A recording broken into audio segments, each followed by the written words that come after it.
यदा यदा हि धर्मस्य ग्लानिर्भवति भारत अभ्युत्थानमधर्मस्य तदात्मानं सृजाम्यहं परित्राणाय साधूनां विनाशाय च दुष्कृतां धर्म संस्थापनार्थाय संभवामि युगे युगे।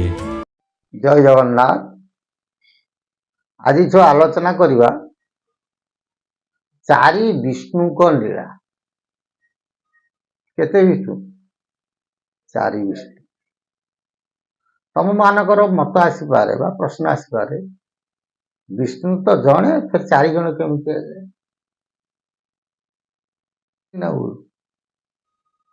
निजे अनुभव कर साकारवादर कह जुगे परशुराम थिले भगवान गोटे अवतार ये विष्णु थिले ना नथिले पुणी रामचंद्र आसिले ये विष्णु थिले ना नहीं एटा केते विष्णु हेले दी विष्णु हेले किंतु शास्त्र कहे विष्णु होछन्ति चारि कोन ना विष्णुर विष्णुर विष्णुर केते डाला तीनटा विष्णु शुक्लांबरं धरं विष्णु शशिवर्णं चतुर्भुज चारिटा हेले विष्णु चतुर्थ विष्णु किए से ना शुक्लांबरं धरं विष्णु शुक्ल वर्ण धारण करथिबा विष्णु को केते हाथ ना चारि हाथ चतुर्भुज प्रसन्न वदन ध्यात सर्वज्ञ प्रशांत से विष्णु को पदरे शरण पशिबा आम समस्त बाधा विघ्न कौन हम विनाश पुणी आ गोटे श्लोक अच्छी पूजा कर्मकांड आम करूँ अतसी कुसुम श्याम पद्मंग पिदवा आसन कदम मालिन कृष्ण ध्यायती सर्वदुर्ग बोले कृष्ण को चिंता कले सब दुर्गति कौन है विनाश एवं चतुर्भुज विष्णु को स्मरण कले बाधा विघ्न विनाश हो बोली आम कहूँ शास्त्र जहाँ प्रमाण दिए कली जुग हूँ सब जुग ठार पूर्ण जुग बा पूर्णवंत जुग कहीं ना चारि जुगर लीला कली जुगरे हेब बोली महापुरुष कौन कहते प्रमाण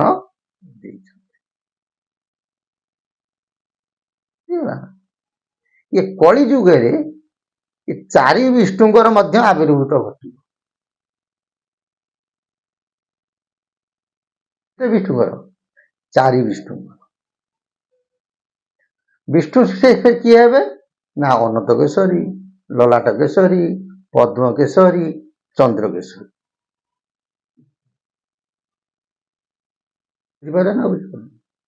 केशरी शब्द अर्थ हूँ कौन केशरी बोलते सिंह केशरी शब्द अर्थ रचा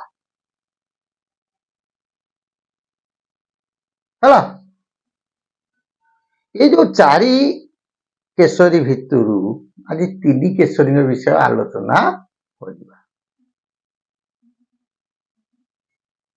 ये जो चारि विष्णु मध्य रहिले से कैसे ना विष्णु आदि विष्णु महाविष्णु आ गोटे निराकार विष्णु कहते बा अघोर विष्णु बोली मध्य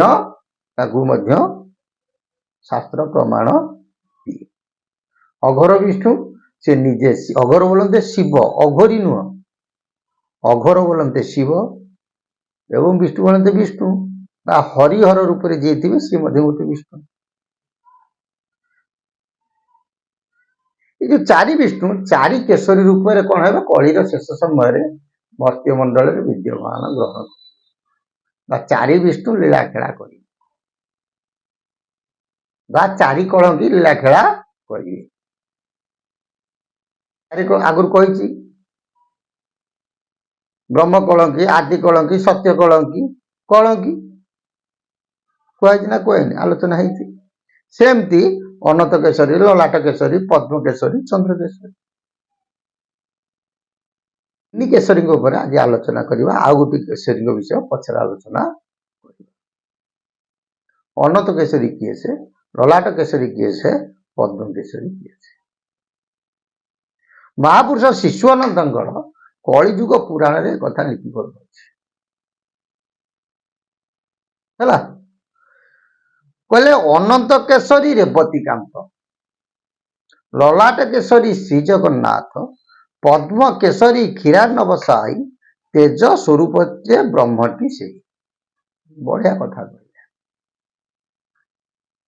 ଅନନ୍ତ କେଶରୀ ଅଛନ୍ତି ରେବତୀକାନ୍ତ, ରେବତୀଙ୍କର କାନ୍ତ କିସ ବଳଭଦ୍ର। ଶିଶୁ ଅନନ୍ତ କହୁଛନ୍ତି, ବଳଭଦ୍ର ହଉଛନ୍ତି କିଏ ସେ ଅନନ୍ତ କେଶରୀ। ଲଲାଟ କେଶରୀ ଶ୍ରୀ ଜଗନ୍ନାଥ, ଜଗନ୍ନାଥ ହଉଛନ୍ତି ଲଲାଟ କେଶରୀ। ବୁଝିପାରିଲେ ନା ବୁଝିପାରିଲେନି? ପୁଣି କହିଲେ ପଦ୍ମ କେଶରୀ କ୍ଷୀରାର୍ଣ୍ଣବ ସାଇ। କ୍ଷୀରାର୍ଣ୍ଣବ ସାଇ କିଏ ସେ? ନା କ୍ଷୀରାବ୍ଦି ସାଗରରେ ଅନନ୍ତ ଶୟନରେ ଯୋଉ ନାରାୟଣ ବିଦ୍ୟମାନ, ସେ ହଉଛନ୍ତି କିଏ ସେ? ପଦ୍ମ କେଶରୀ।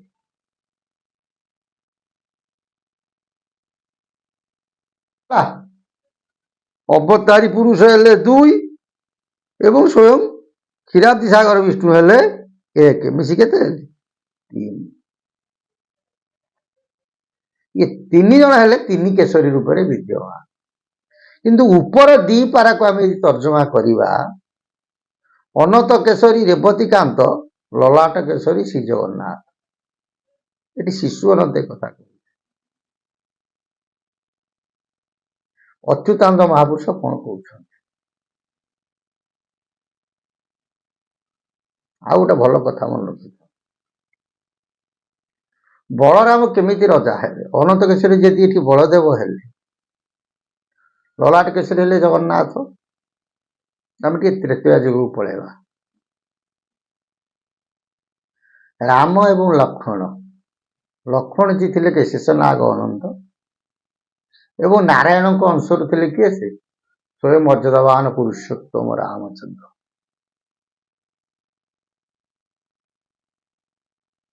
ତ୍ରେତୟା ଯୁଗରେ ରାମଙ୍କ ପାଇଁ ଅନୁଜ ଲକ୍ଷ୍ମଣ ବହୁତ କଷ୍ଟ ସହିଛନ୍ତି।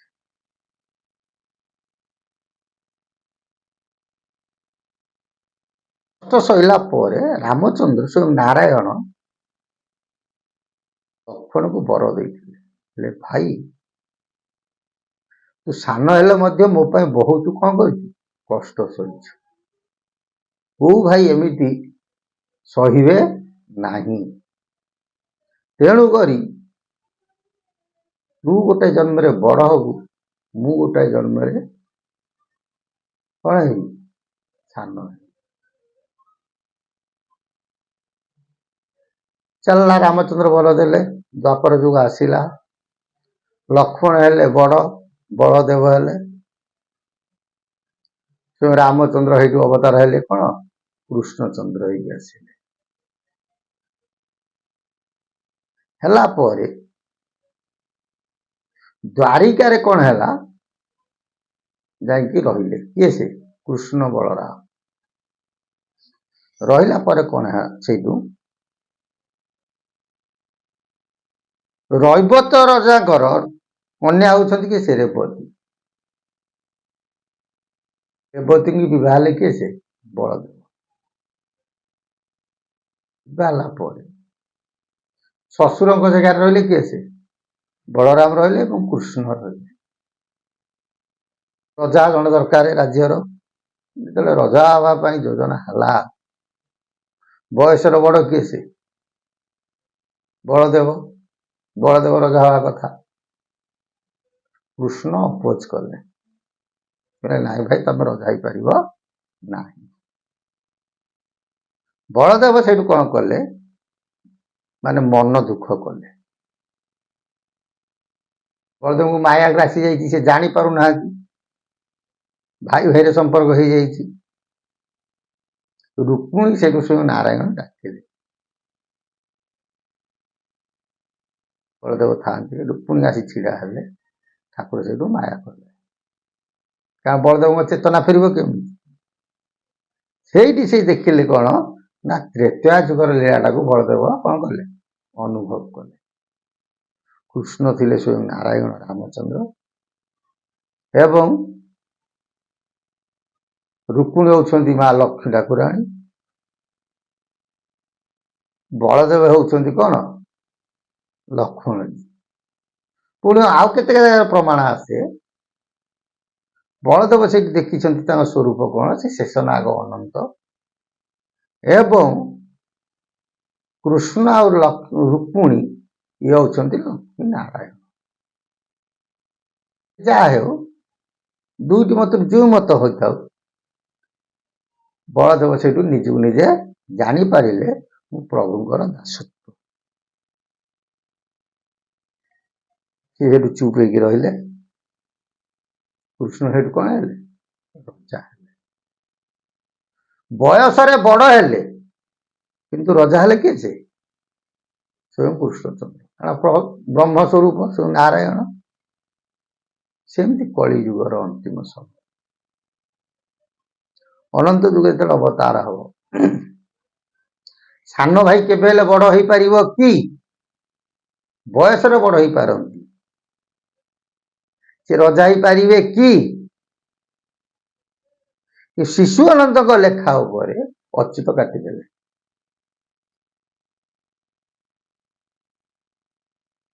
ମୋହକଳ୍ପ ଶାସ୍ତ୍ର ଯଦି ତମେ ଦେଖିବ, ସେ ସେଥିରେ ଲେଖିଛନ୍ତି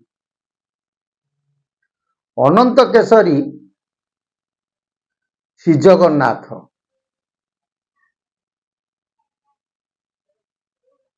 ଚନ୍ଦ୍ରକେଶରୀ ଇଏ ବଳବନ୍ତ।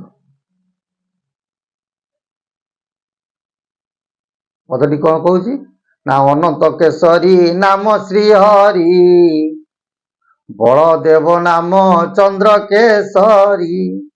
କି ସୁନ୍ଦର କଥା କହିଲେ। ଶିଶୁ ଅନନ୍ତଙ୍କ ମତ ଏବଂ ଅଚ୍ୟୁତଙ୍କ ମତ ଏଇଆ ଛାଡେ।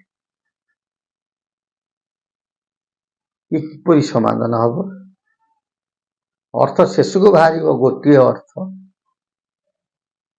ବୁଝିପାରିଲ ନା? କାରଣ ଭୀମ ବହି ମଧ୍ୟ ପ୍ରମାଣ ଦେଇଛନ୍ତି ଅନନ୍ତ ଯୁଗରେ ଅନାଦି ପୁରୁଷ ମଧ୍ୟ ରଜା ହେବେ ବୋଲି ଭୀମ ବହି ମଧ୍ୟ ପ୍ରମାଣ ଦେଇଛନ୍ତି। ସବୁ ଯାକ ଅର୍ଥକୁ ଯଦି ଏକତ୍ର କରିବା ବାହାରିବ ଗୋଟିଏ ଅର୍ଥ। ପୂର୍ବ ଏପିସୋଡ୍ ବିଷୟ ଆଲୋଚନା କରିବା। ଜୟ ଜଗନ୍ନାଥ। ସେଇ ଅନନ୍ତ କେଶରୀ, ଲଳାଟ କେଶରୀ, ପଦ୍ମ କେଶରୀ ଏବଂ ଚନ୍ଦ୍ରକେଶରୀ ଭକ୍ତମାନଙ୍କ ସଦିଚ୍ଛା ପୂର୍ଣ୍ଣ କରିବା ସଙ୍ଗେ ସଙ୍ଗେ ପଞ୍ଚସଖା ମାନଙ୍କର ଏବଂ ଉତ୍କଳୀୟ ସାଧୁସନ୍ଥ ମାନଙ୍କର ସଦିଚ୍ଛା ପୂର୍ଣ୍ଣ କରନ୍ତି। ବୋଲ ଆନନ୍ଦେ ଗୋଳାର ହରି ବୋଲ।